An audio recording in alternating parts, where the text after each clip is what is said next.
Hello दोस्तों, VNM chemistry में स्वागत है। तो बेसिकली बच्चों, हम लोगों ने अपना कवर कर लिया था नॉमेनक्लेचर ऑफ ईथर, यानी ईथर का नॉमेनक्लेचर हम लोग का कंप्लीट हो गया था। तो आज हम लोग जिस टॉपिक के ऊपर बात करेंगे उस टॉपिक का नाम है स्ट्रक्चर ऑफ ईथर, यानी स्ट्रक्चर के संरचना के बारे में समझेंगे। आखिरकार स्ट्रक्चर का ईथर का जो स्ट्रक्चर होता है, संरचना होता है, वो कैसे बनता है। तो सबसे पहले यहाँ पर जो मैंने ईथर लिया है बेटा, इस ईथर का नाम है मिथॉक्सी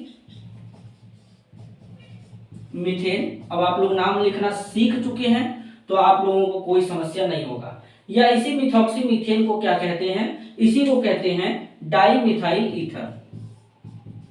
डाई मिथाइल ईथर कहते हैं।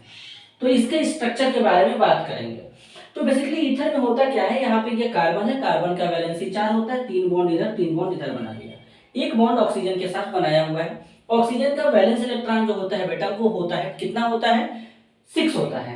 तो यहाँ पे बेसिकली ऑक्सीजन 2 बॉन्ड बनाया है, तो एक बॉन्ड में बेसिकली 2-2 इलेक्ट्रॉन यहाँ पे हैं। लेकिन अब यहाँ पे एक इलेक्ट्रॉन इस ऑक्सीजन का होगा, एक कार्बन का होगा, एक ऑक्सीजन का, एक कार्बन का होगा।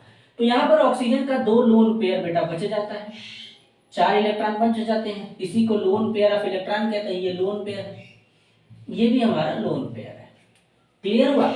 तो होता क्या है बेटा, हालांकि अगर तुम ऐसे स्ट्रक्चर इसका बनाने की कोशिश करोगे तो ऐसे स्ट्रक्चर नहीं बन पाता है, क्योंकि यहाँ पर ये जो लोन पेयर होता है ना, इनमें रिपल्सन होता है। तो जब ये लोन पेयर में रिपल्सन होता है तो कहीं ना कहीं ये बॉन्ड पेयर को नीचे की तरफ दबाते हैं। तो जब दबाते हैं तो ये ऐसे हो जाता है, ऐसे झुक जाता है। तो ऐसे झुक जाता है, दब जाता है नीचे की तरफ इस ऑक्सीजन के कारण।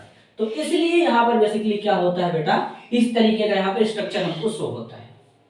अब एक खास बात और है, यहाँ पर ऑक्सीजन वाला लोन पेयर तो रिपेल कर ही रहा था, लेकिन बीच में बॉन्ड पेयर भी जो होते हैं बीच के, ये भी रिपेल करते हैं। तो ये ऐसे ओपन हो जाता है। तो इसलिए इसमें क्या है, बॉन्ड एंगल यहाँ पे देखेंगे तो ज्यादा होता है, 111.7 डिग्री का होता है।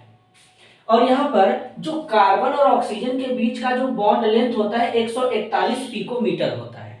अब अगर हम हाइब्रिडाइजेशन की बात करेंगे तो यहाँ पर कार्बन का हाइब्रिडाइजेशन क्या होगा, sp3 होगा, क्योंकि कार्बन अपने अराउंड में यहाँ पे 4 सिग्मा बॉन्ड बनाया है।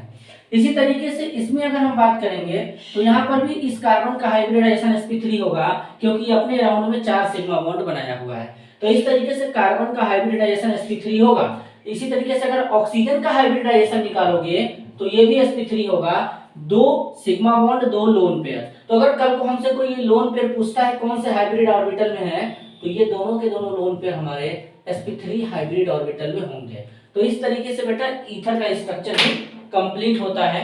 तो अगले लेक्चर में हम लोग बात करेंगे इसके अलावा, अब तो ये हालांकि कंप्लीट हो चुका है, तो हम लोग बात करेंगे method of preparation of ether. आखिरकार वो कौन कौन से तरीके हैं जिससे ईथर को बनाया जा सकता है। तो मिलते हैं अगले वीडियो में, तब तक के लिए धन्यवाद।